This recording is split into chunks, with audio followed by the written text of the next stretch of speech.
नमस्कार प्रेक्षकांनो, तू हिरे माझा मितवा मालिकेमध्ये आता ईश्वरीच्या आईचं सत्य अर्णव समोर आलेलं असतो आणि अर्णवच्या रागाचा अनावरच झालेला असतो। आता हे जर सत्य अंजली आणि आजींना कळालं तर घरामध्ये किती मोठा धमाका होईल तेच आपण या भागामध्ये पाहणार आहोत। तर आता इथे अर्णव ईश्वरीच्या आईकडे तिच्या घरी आलेला असतो आणि तिच्या आईला वाटेल तसे बोलत असतो। अर्णवचा सगळा राग ईश्वरीच्या आईवर अर्णवने काढलेला असतो। आता अर्णव ईश्वरीच्या आईला म्हणत असतो, ज्या बाईने माझं आयुष्य उद्ध्वस्त केलं, ज्या बाईने माझ्या आईचा जीव घेतला त्याच बाईला मी माझी आई समजत होतो। आता अर्णव खूपच चिडचिड करत असतो, स्वतःलाच त्रास करून घेत असतो आणि म्हणत असतो, माझी मलाच लाज वाटते की मी अशा माणसांशी नातं जोडलं आहे ज्या माणसांनी माझ्या आईचा जीव घेतला आहे। असं म्हणत जाता ईश्वर तेथीलच वस्तूंची फेकाफेक करत असतो।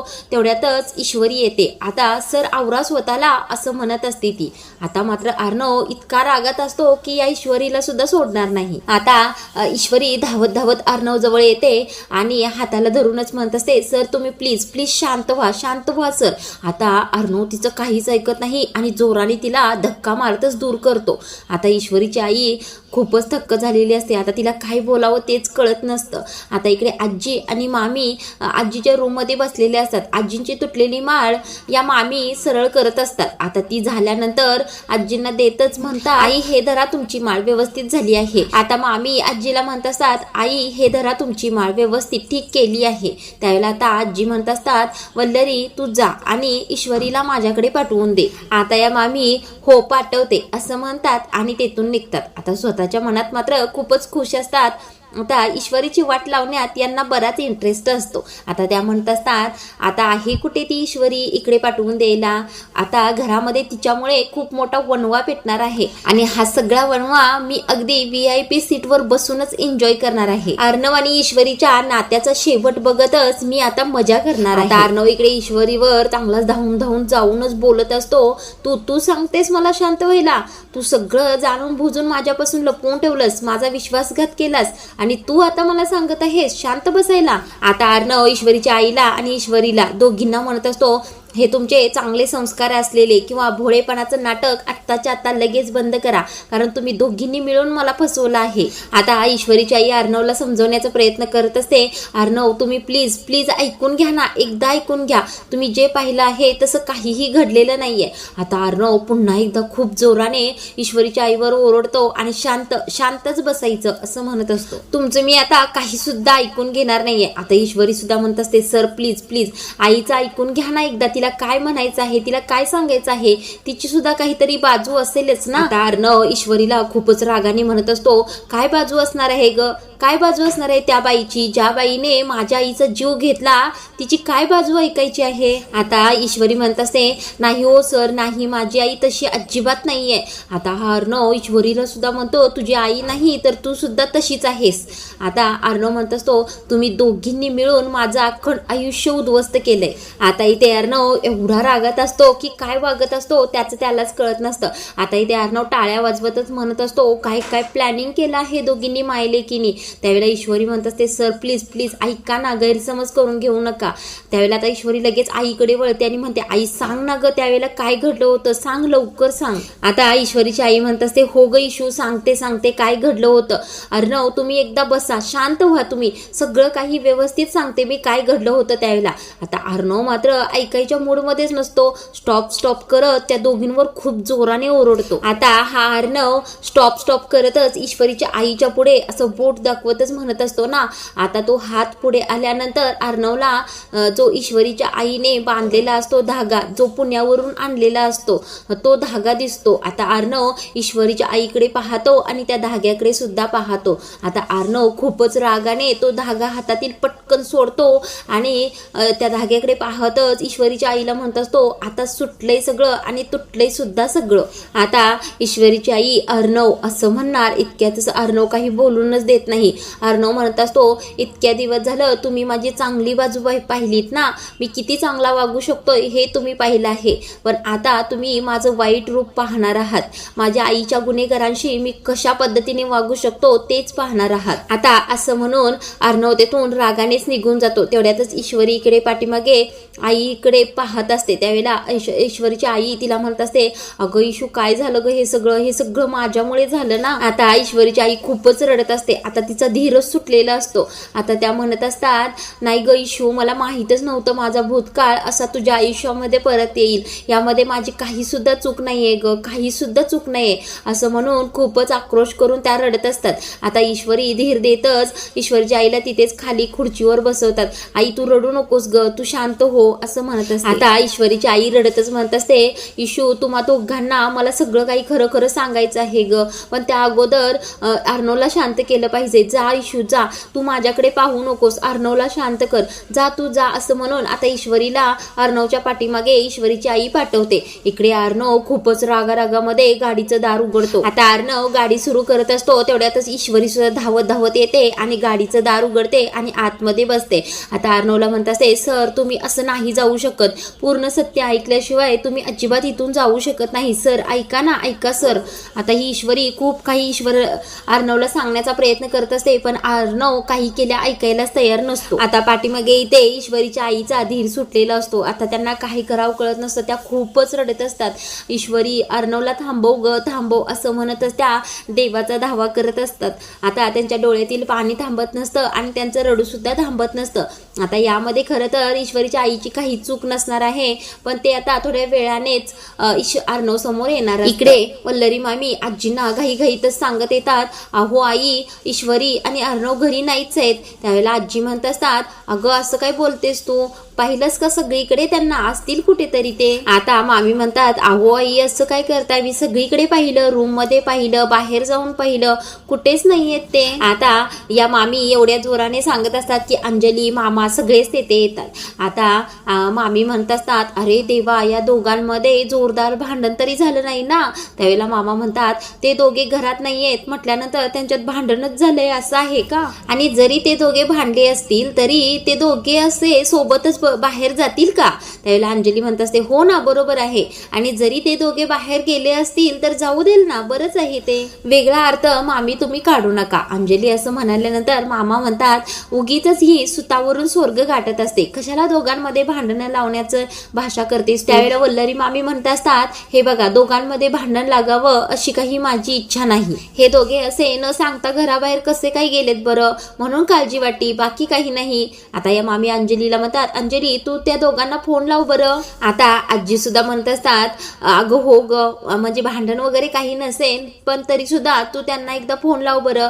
आता अंजली फोन लावत असते एवढ्यातच मामा म्हणत असतात, काय ग जावई बापू कुठे आहेत. त्यावेळेला अंजली म्हणते, त्यांना अचानक पुण्याला जावं लागेल. आता अंजली म्हणते, त्यांना अचानकच पुण्याला जावं लागलं, काम आहे ना त्यांचं एक महत्वाचं. आता इथे अंजली पटकन घाईघाईने अर्णवला फोन लावते. आता बराच वेळ ती वाट पाहते पण अर्णव काही फोनच उचलत नाही, म्हणून आता म्हणते, आजी अर्णव फोनच उचलत नाहीये, कदाचित सायलेंटवर असेल. त्यावेळेला मामी म्हणतात, अगं ईश्वरीला लाव मग. आता अंजली पटकन ईश्वरीला फोन लावते. आता ईश्वरी सुद्धा फोन उचलत नाही. आता मात्र आजी चांगल्याच काळजीत असतात. आता इकडे अर्णव गाडी खूपच फास्ट चालवत असतो. आता तरी सुद्धा ईश्वरी अर्णवला म्हणत असते, सर एकदा ऐकून घ्या ना, आईला काय म्हणायचं आहे तिचं ऐकून तरी घ्या फक्त, आता हळू सर गाडी हळू चालवा असं सुद्धा म्हणत असते. आता इकडे घरामध्ये खूपच टेन्शनचं वातावरण निर्माण झालेलं असतं. आता हे मामा वारंवार अर्णवला फोन लावत असतात. आता आजी तर खूपच काळजी करत असतात. त्या म्हणत असतात, नेमकं काय झालं असेल, हा चिंटू फोन का उचलत नाहीये, ही न सांगता आपल्याला घराबाहेर का गेलीत बरं. आता इकडे वल्लरी मामीच्या मनात मात्र चांगलेच लाडू फुटत असतात. त्या म्हणत असतात, कसे फोन उचलतील बरं, ते चांगलेच भांडत बसले असतील कुठेतरी कचाकचा. आता आजी म्हणतात, मला मगाशीच कळालं होतं, ज्यावेळेला माझी जपमाळ तुटली त्यावेळेलाच माझं मन बोलत होतं काहीतरी विपरीत घडणार आहे. आता इकडे मामा सतत फोन लावत असतात. आजी म्हणतात, अविनाश मला खूपच भीती वाटते रे.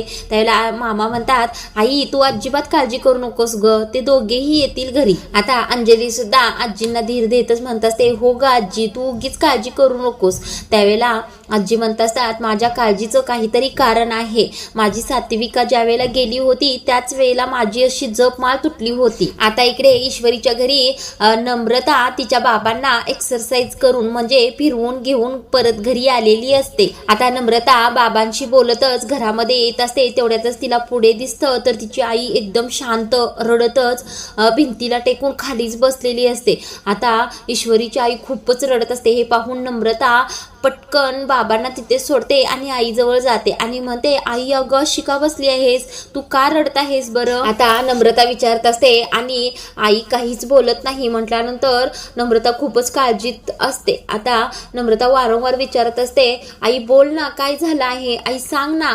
आता नम्रता बाबांच्याकडे पाहतच म्हणते, बाबा बघा ना, आई काहीच बोलत नाहीये. ईश्वरीची आई मात्र एकसारखीच रडत असते.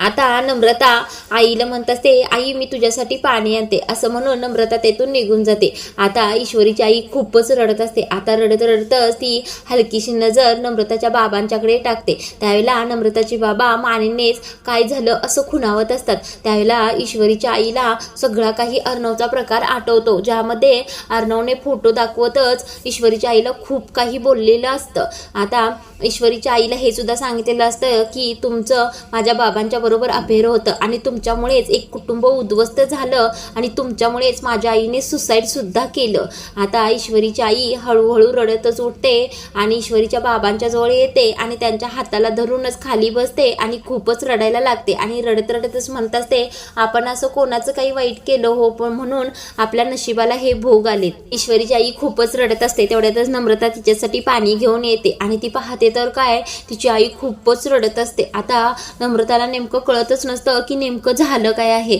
आता इकडे अर्णव मात्र बेभान गाडी चालवत असतो. आता तो अचानकच रस्त्यावर गाडी थांबवतो आणि गाडीतून खाली उतरतो. आता ईश्वरी, सर सर काय करताय तुम्ही, असं ओरडत असते. आता अर्णव घाईघाईत पळतच ईश्वरीच्या बाजूला येतो आणि दार उघडतो आणि तिला हिसके मारतच बाहेर ओढतो. आता ईश्वरीला तेथेच बाहेर ढकलतो, गाडीचं दार लावतो आणि स्वतः जाऊन गाडीमध्ये बसतो आणि फास्ट गाडी चालू करतो. अगदी थोड्या अंतरावर जातो आणि त्याच्या काय मनात येतं, लगेच गाडी रिव्हर्स पाठीमागे घेतो आणि गाडीतून खाली उतरतो. ईश्वरी समोर येतो. त्यावेळेला ईश्वरी म्हणत असते, सर प्लीज माझं ऐकून घ्या ना. त्यावेळेला अर्णव म्हणत असतो, काय काय ऐकून घ्यायचं आहे तुझं, सांग ना, तुझं काय ऐकून घ्यायचं आहे. ज्या मुलाने स्वतःच्या आईला फासावर लटकताना पाहिलं आहे, जी आई स्वतःच्या मुलाला कुशीत घेऊन आदल्या रात्री झोपली होती, दुसऱ्या दिवशी तिने फास लावून घेतला, ही फिलिंग काय असते ही जर तुला माहीत असते ना तर तू म्हटलीच नसती शांत व्हा, आणि हे सगळं तुझ्या आईमुळे घडलं आहे. आता अर्णव चिडूनच ईश्वरीला म्हणत असतो, आमचं बालपण हरवलं, आम्ही किती कष्ट सोसले, आम्ही किती रडलो, किती भोगलं, याची जरा जरी तुला जाणीव असती ना तर तू शांत व्हा म्हटलीच नसती. आता तरीही ईश्वरी म्हणत असते, सर तुम्ही शांत व्हा, एकदा ऐकून घ्या. त्यावेळेला अर्णव म्हणत असतो, काय होणार आहे शांत होऊन, माझं बालपण परत येणार आहे का, माझी गेलेली आई परत येणार आहे का, जगाने आमचे काय हाल केले आहेत तुला माहित आहे का. त्यावेळेला ईश्वरी म्हणत असते, सर तुम्हाला काय वाटतंय, तुम्हाला किती वाईट वाटत आहे याची कल्पना आहे मला, पण या सगळ्यात कदाचित माझी आणि माझ्या आईची काही चूक नसणार आहे. त्यावेळेला अर्णव म्हणतो, चूक नाहीये, गप्पच बस तू. आता अर्णव चिडूनच म्हणत असतो, तू अगदी काहीही सांगण्याचा मला प्रयत्न केलास तरी सुद्धा मी तुझ्यावर आता विश्वास ठेवणार नाही. त्यावेळेला ईश्वरी आणखीन अर्णवला समजावण्याचा प्रयत्न करत असते. त्यावेळेला अर्णव तिला पुन्हा शांत बसवतो. आता इकडे ईश्वरीची आई शांतच बसलेली असते आणि नम्रता विचारत असते, अगं आई काय झालंय सांग ना. त्यावेळेला त्या म्हणत असतात, नाही सांगू शकत मी काय झालं आहे. त्यावेळेला नम्रता म्हणते, अगं आई असं कसं म्हणतेस तू नाही सांगू शकत, अगं आम्ही किती टेन्शन मध्ये आहोत, तुझी काय अवस्था झाली आहे, काय झाले सांग ना. अगं आई तू आम्हाला सांगितलंच नाहीस तर आम्हाला कसं कळणार आहे बरं काय झालं आहे. त्यावेळेला नम्रता आईच्या चेहऱ्यावरून हात फिरवतच म्हणत असते, आई सांग ना ग, सांग प्लीज काय झालं आहे. आता नम्रता म्हणत असते, अगं आई सकाळी तर किती छान मूड होता तुझा, आपण दोघी जण गणपतीच्या मंदिरात जाणार होतो ना, मग अचानक असं काय झालं बरं. आता नम्रता ईश्वरीची आई काहीच बोलत नाही म्हटल्यानंतर थोडीशी रागाने म्हणते, आई मी आता लहान राहिलेली नाहीये, त्याच्यामुळे काय काय झालं आहे, काय सत्य आहे ते मला सांग सगळं. त्यावेळेला ईश्वरीची आई म्हणत असते, अगं नमो नाही सांगू शकत तुला, तू अजून लहानच आहेस, सगळ्याच गोष्टी अगदी तुला नाही सांगता येत, फक्त तू मला थोडीशी समजून घे. त्यावेळेला नम्रता पुन्हा म्हणत असते, आई काय झालं आहे.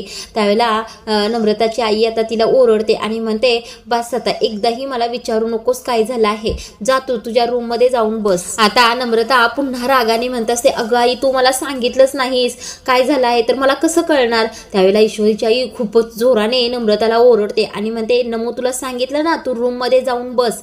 आता एवढ्या जोराने आई ओरडत आहे म्हटल्यानंतर नम्रता पटकन तिच्या रूम मध्ये निघून जाते.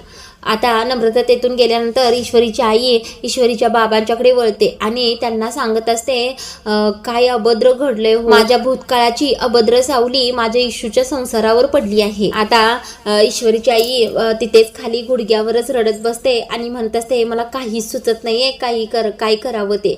आता इकडे अर्णव पुन्हा ईश्वरीला रागाने म्हणत असतो आणखीन एक मोठी चूक करणार होतो मी आणि वेळेतच लक्षात आलं म्हणून मी पुन्हा तुला सांगत आहे. तू मुद्दामून गोष्टी सगळ्या माझ्यापासून लपवल्यास म्हणून तुला असंच सोडणं खूप मोठी चूक आहे. आणखीन एक मोठी चूक मी करत होतो ती माझ्या लक्षात आली आहे म्हणूनच मी तुला पुन्हा सांगतो की तू ह्या सगळ्या गोष्टी माझ्यापासून मुद्दामून लपवल्या आणि तुला असंच सोडणं तुझ्यासाठी अगदी छोटी शिक्षा असेल म्हणून मी तुला सांगत आहे. तुझ्यासाठी हे लग्न बळजबरीचं लग्न होतं ना, तुला हे लग्न नको होतं ना, त्यामुळे प्रेम नसलेल्या या लग्नामध्ये तू आयुष्यभर राहा. आता अर्णव खूपच रागाने ईश्वरीला सांगत असतो तुझ्या आईच्या कर्माची फळं तू आता भोग असं म्हणून आता अर्णव जाऊन गाडीमध्ये पुन्हा बसतो. आता ईश्वरीला अर्णवचं तेच वाक्य आठवत असतं जे अर्णव बोललेलं असतो की या प्रेम नसलेल्या लग्नामध्ये आयुष्यभर तू राहा. आता ईश्वरीला वारंवार अर्णवचंच बोलणं आठवत असतं. आता तिला सुचायचंच बंद झालेलं असतं. तेवढ्यातच अर्णव आता गाडीतून हॉर्न वाजवत असतो, सतत मोठमोठ्याने हॉर्न वाजवत असतो. म्हणजे आता ईश्वरीने गाडीत येऊन बसावं अशी त्याची इच्छा असते. आता ईश्वरी रडत रडत जाऊन गाडीत बसते. आजी म्हणत असतात न सांगता दोघेही बाहेर गेलेत हे मी समजू शकते पण फोन का उचलत नाहीयेत बरं ही. आता मामा आकाशला म्हणत असतात आकाश अर्णवची ऑफिसमध्ये काही वेगळी अशी मीटिंग होती का. त्यावेळेला आकाश म्हणतो नाही तशी काहीच मीटिंग नव्हती, जर असती तर मला माहीत असतं ते. तेवढ्यातच अंजली म्हणते अर्णवची जर मीटिंग असती तर ईश्वरीला का सोबत नेईल ना. तेवढ्यातच आता मामी म्हणत असतात मनातल्या मनात हे तर टेन्शन काहीच नाहीये, आणखी जास्त टेन्शन थोड्या वेळाने येणार आहे तुम्हा सगळ्यांना. आता मामा म्हणत असतात आकाश आपण बाहेर जाऊन बघूया ते दोघे कुठे भेटतायत का. त्यावेळेला आकाश म्हणतो ठीक आहे मी गाडी काढतो. तेवढ्यातच आता बाहेरून हॉर्नचा आवाज येतो म्हणजे अर्णव आणि ईश्वरी आलेले असतात.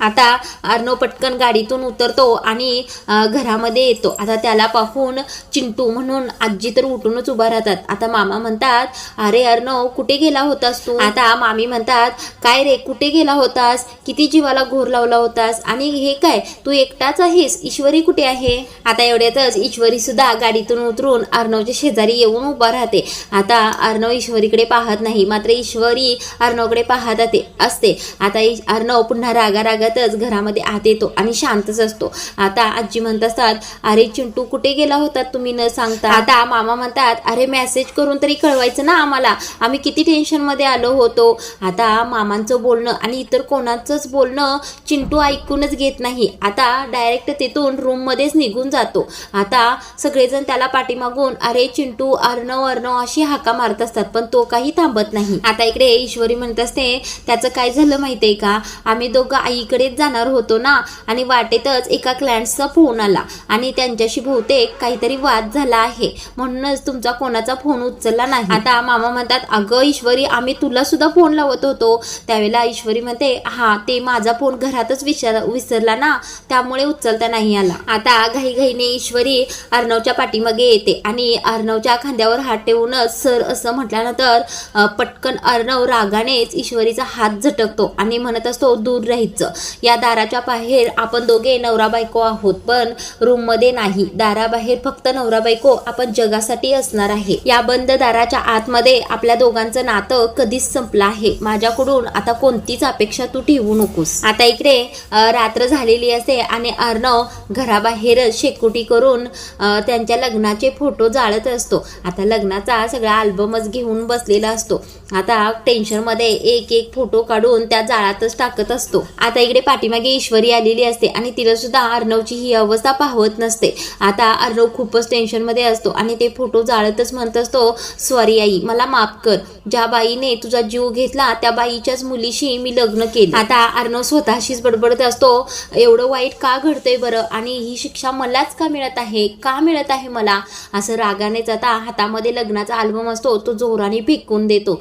आता अर्णव अजून सुद्धा तितक्याच रागात असतो. आता तो फेकलेल्या अल्बमचा आवाज आत अंजलीला जातो. आता ती म्हणत असते कसला आवाज आला बरं हा. आता ती शोधत शोधत शोधतच घराच्या बाहेर येत असते. आता इकडे ईश्वरी स्वतःच्या मनातच अर्णवला पाहून म्हणत असते, मला तुमची ही अवस्था पाहवत नाही हो सर, पण तुमचा हा गैरसमज दूर करण्यासाठी अगोदर मला माझ्या सगळ्या प्रश्नांची उत्तरे आईकडून घ्यावी लागतील. काहीही करून उद्या आईला भेटावंच लागेल आणि सगळ्या प्रश्नांची उत्तरे मिळवावीच लागतील. इकडे आता अर्णव रडत असतो, खूपच टेन्शन मध्ये असतो, त्याला खूपच बेचैन वाटत असतं. तेवढ्यातच पाठीमागे इथे अंजली आलेली असते. आता अंजलीला पाहून ईश्वरी पटकन लपून बसते. आता ईश्वरी अंजलीला पाहून स्वतःच्या मनातच म्हणत असते, हे भगवान, आता अंजली ताईंना सगळं माहीत पडेल का? आता अंजली हळूहळू अर्णवकडे जाते आणि अर्णवला पाहून म्हणते, अरे चिंटू, असं का बसला आहेस आणि तुझा चेहरा का असा झाला आहे आणि कोणती कसली कागदपत्र तू जाळत आहेस बरं? आता आजचा भाग इथेच थांबवला आहे. पुढील भागामध्ये एवढं सगळं करून सुद्धा या मामींचं समाधान झालेलं नसतं. आता त्या ईश्वरी आणि अर्णवचा फोटो पाहतच म्हणत असतात, एवढं सगळं होऊन सुद्धा दोघे एकत्रच आहेत का? काहीही झालं तरी कोणत्याही परिस्थितीत मी या दोघांचा संसार मोडूनच शांत बसणार आहे. आता अर्णव ईश्वरीला म्हणत असतो, आजपासून एका रूम मध्ये आपण दोघांनी वेगळं राहायचं आहे. तसंही तुझा चेहरा पाहण्याची माझी इच्छा नाही आणि आवाज सुद्धा मला पाहण्याची इच्छा नाही, त्यामुळे माझ्याशी बोलायचं नाही. आता पुढील भागामध्ये आपण पाहणार आहोत ईश्वरी या सगळ्या प्रश्नांची उत्तरे कशी शोधणार आहे आणि अर्णवची कशी समजूत काढणार आहे.